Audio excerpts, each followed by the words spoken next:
Hello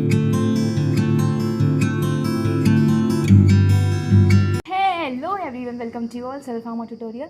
तो जैसे कि हम लोग स्टार्ट कर चुके हैं अपना पैथोफिजियोलॉजी की यूनिट 3। तो उसमें मैंने क्या कल के वीडियो में थायराइड जो उसको अपलोड कर दिया है। तो आप थायराइड जो है वहाँ जैसे जा करके देख सकते हो, और मैं 1-2 दिन में टेलीग्राम पे और डिस्क्रिप्शन में भी जो नोट्स है उसको प्रोवाइड करा देती हूँ, ठीक है। तो यूनिट 3 जो है मोस्टली कंप्लीट होने वाला है, तो मैं सबसे पहले पैथोफिजियोलॉजी ही ख़त्म करने का सोच रही हूँ।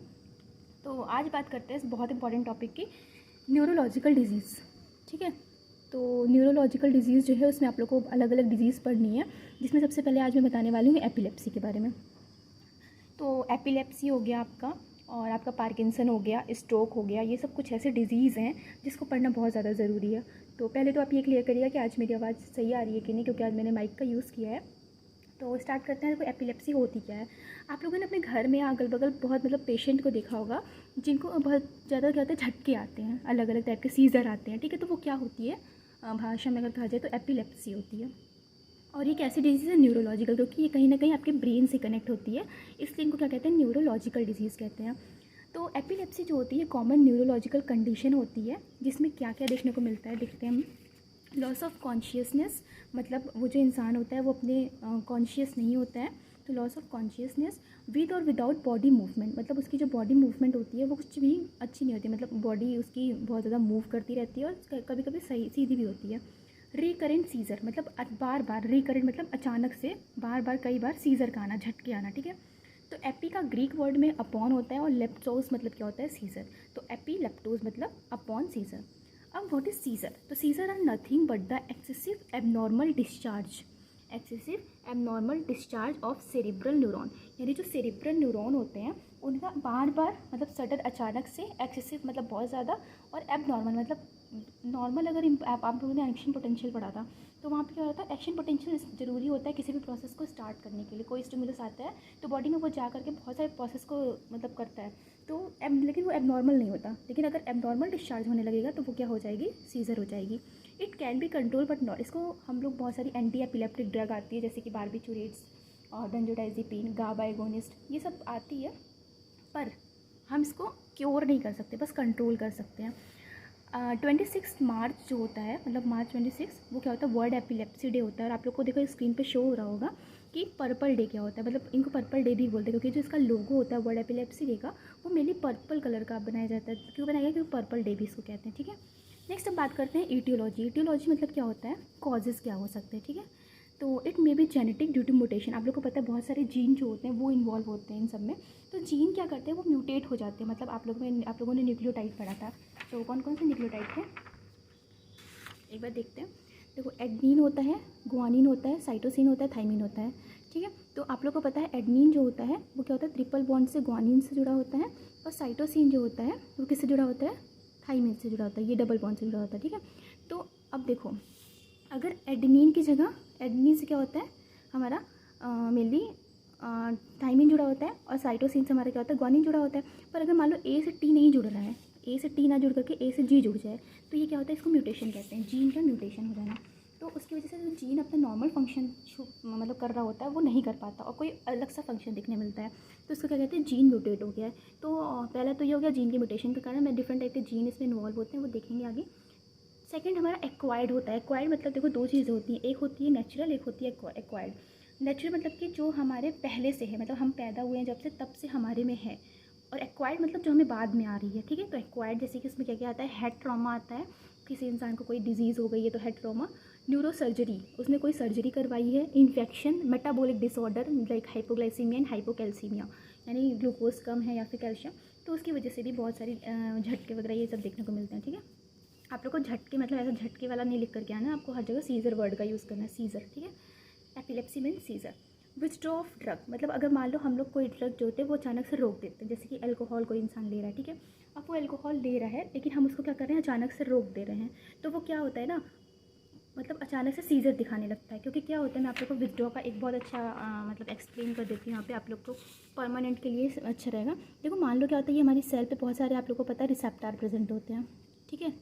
अभी तक क्या है, अभी तक 3 अल्कोहल आया, ये 3 अल्कोहल पे बाइंड हो गया, लेकिन अब आप अल्कोहल लिए जा रहे हो तो रिसेप्टर जो होता है उसके पास एक क्वालिटी होती है, उसकी प्रॉपर्टी होती है कि वो मतलब जितने ज़्यादा ड्रग आती है उतने ज़्यादा रिसेप्टर बनने लगते हैं, ठीक है। अब लेकिन आप क्या कर रहे हो, अचानक से स्टॉप कर दिए, मतलब अल्कोहल को रोक देना बंद कर दिए। अब क्या होगा, जब अल्कोहल देना बंद हो गया तो ये जो लेकिन रिसेप्टार ये तो प्रेजेंट है, तो ये इस रिसेप्टार पे ना कुछ और चीज़ें बाइंड होने लगेंगी जो कि इसकी नहीं है, लेकिन फिर भी वो ऐसा एक्ट करेगा कि रिसेप्टार जो होता है वो बहुत ज़्यादा दिखने लगते हैं सरफेस पे, क्योंकि आप पहले से बहुत ज़्यादा ड्रग ले रहे हो। तो उसकी वजह से क्या कहते हैं, उसको सीजर आने लगता है, इसे कहते हैं विथड्रॉ ऑफ ड्रग। तो कोई भी ड्रग देखो आप लोग, अल्कोहल या फिर कोई भी ड्रग होती है, वो अचानक से डॉक्टर जो होता है वो नहीं बंद करता है, वो धीरे धीरे डोज कम करेगा फिर वो बंद करेगा, नहीं तो क्या होगा, विथड्रॉ सिम्टम्स दिखने लगते हैं, ठीक है। Next drug that induce a seizure. तो कुछ ड्रग्स होती ही हैं जो कि क्या करती हैं, सीजर कॉज करती हैं, यानी एपिलेप्सी कॉज करती हैं, जैसे कि बहुत सी एंटीबायोटिक्स है और एंटी डायबिटिक ड्रग है, एंटी साइकोटिक ड्रग है। तो ये मतलब क्या है, सीजर कॉज ही करती हैं, ठीक है। तो ये तो फिर खराबी है। नेक्स्ट बात करें साइन एंड सिम्टम्स की। तो देखो साइन एंड सिम्टम्स जो होता है उसमें हमें क्या पढ़ना है, लॉस ऑफ कॉन्शियसनेस। मतलब वो जो पेशेंट है वो अपने आप में नहीं रहता, मतलब पूरी तरह से खो देता है, loss of consciousness. Uncontrolled movement, यानी उसका कोई भी मूवमेंट नहीं होगा, मतलब वो एकदम अचानक से कभी उसको, जैसे आप लोग एपिलेप्सी को ये आप लोग के यहाँ बहुत नॉर्मल देखा जाए तो मिर्गी भी बोलते हैं, ठीक है। तो अनकंट्रोल्ड मूवमेंट, टेम्प्रेरी कन्फ्यूज़न, टंग बाइट, वो अपनी जो टंग है मतलब जीभ है उसको क्या करने लगेगा, बाइट करने लगेगा। मसल स्टिफनेस, मतलब मसल्स उसकी बहुत ज़्यादा टाइट हो जाएगी। लॉस ऑफ बाउल कंट्रोल, मतलब उसको डायरिया वोमिट, मतलब डायरिया वोमिटिंग और कॉन्स्टिपेशन वगैरह जैसी चीज़ें होंगी, ठीक है। तो इतना समझ आया। नेक्स्ट अब बात करते हैं इसकी मेन पैथोफिजियोलॉजी में। देखो आप लोग को कुछ कभी भी पूछे ना ये अल्जाइमर और पार्किंसन, तो आपको पैथोफिजियोलॉजी समझनी है और लिख करके आनी है। तो देखो अब सीजर जो है वो किसकी वजह से हो रहा है, मेनली किसकी वजह से हो रहा है, अगर कभी पूछे सीजर किसकी वजह से हो रहा है, तो आपका जो आयन चैनल है, मैंने बताया था सोडियम पोटेशियम और कैल्शियम 3 तरह के आयन चैनल होते हैं, तो इसकी एबनॉर्मलिटी की वजह से या फिर जो इनहिबिटरी न्यूरोट्रांसमीटर है अगर वो कम हो जाए, क्योंकि देखो 2 टाइप के न्यूरोट्रांसमीटर होते हैं। एक तो हमारे कौन से होते हैं, एक होते हैं एक्साइटेटरी न्यूरोट्रांसमीटर, ठीक है, एक मिनट, एक होते हैं एक्साइटेटरी न्यूरोट्रांसमीटर, एक होते हैं इनहिबिटरी न्यूरोट्रांसमीटर। अब जो हमारे एक्साइटेटरी वाले ज़्यादा हो गए हैं और इनहिबिटरी वाले जो कि इनहिबिट करेंगे कोई भी चीज़ को, प्रोसेस को, वो कम हो गए, तो हमें क्या देखने को मिलता है, सीजर देखने को मिलता है, ठीक है। तो वही लिखा है यहाँ पे कि abnormality in the ion channel that is potassium sodium and calcium और डिक्रीज इनहिबिटरी न्यूरोट्रांसमीटर एक्टिविटी। इसकी वजह से क्या होगा, इंक्रीज हो जाएगी एक्साइटेटरी न्यूरोट्रांसमीटर एक्टिविटी।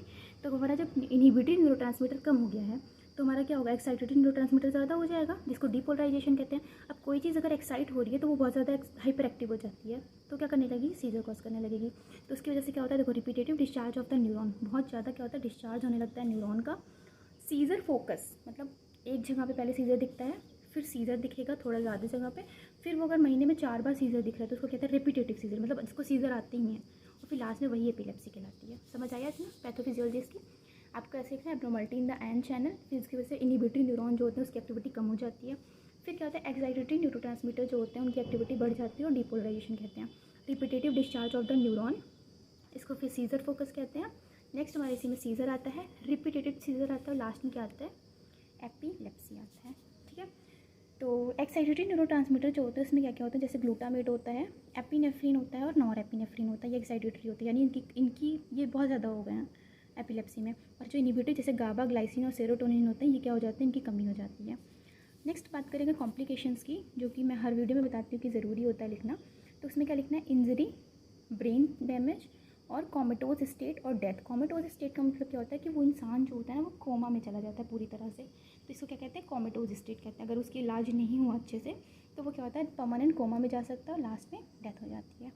तो इतना समझ आया होगा आप लोगों को। कोई भी डाउट हो तो कमेंट सेक्शन में पूछिए और प्लीज़ मेरे वीडियो को शेयर करिए, क्योंकि अगर आप लोग नहीं शेयर करोगे तो मतलब क्या ये मुझे मतलब होता नहीं कि लोग जान कैसे पाएंगे कि हाँ कोई चैनल है जो इतना अच्छा नोट देता है और इतना अच्छा पढ़ाता है। मतलब मैं मेरा मेन मोटो क्या है ना, एक्सप्लेन करना चीज़ों को, कि आप लोग चीज़ों को ग्रैप करो, ये नहीं कि आपसे रटो पास हो, वो तो हर कोई हो ही जाता है ना। तो मेन क्या करना है आप लोगों का कि पढ़ना है। और मैं प्लीज़ कहती हूँ कि बुक से चीज़ें पढ़िए, मैं हर चीज़ यहाँ नहीं लिख सकती, और बहुत बड़ा और बहुत वास्ट टॉपिक है ये न्यूरोलॉजिकल डिजीज़, जिसको ऐसे 2 पेज 4 पेज में 5 पेज में बताना इम्पॉसिबल है। तो प्लीज़ अच्छे से पढ़िए। और बाकी आप लोगों को कभी भी कोई भी डाउट, आपको कोई बुक का कुछ ना समझ आए या फिर बुक में क्या लिखा है ये लाइन नहीं आ रही या कुछ भी ऐसे डाउट कमेंट हो, आप कोई भी क्वेश्चन हो आप प्लीज़ पूछिए। और अपनी प्रिपरेशन स्टार्ट रखिए। आप सबको क्या करना है, जीपैट नाइट पर क्वालिफाई करना है, ठीक है। तो वो अभी से स्टार्ट कर दीजिए। तब तक के लिए टाटा बाय बाय, जय हिंद, जय भारत।